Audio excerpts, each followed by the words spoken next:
To unblock WhatsApp calling in Saudi Arabia, you need to set up a secure and invisible SSL VPN connection on your iPhone. How to create SSL VPN connection in your iPhone.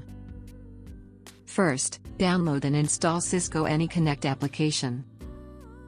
Open AnyConnect application and select Settings. Uncheck Block Untrusted servers to allow them.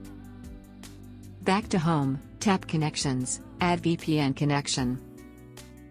Enter description, server address, and tap Save. Swipe AnyConnect VPN to On. Click Continue. Input username, and tap Connect. Input password, and tap Connect. Wait for the connection. That's all. You have created VPN connection.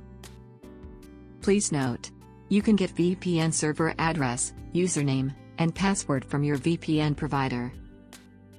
We recommend the following VPN providers with free trial: AeroShield VPN, Sarzad VPN, Silverhana VPN, Relaska VPN. All links in the description. Thank you for watching. Connect to VPN and enjoy Zoom without any limits.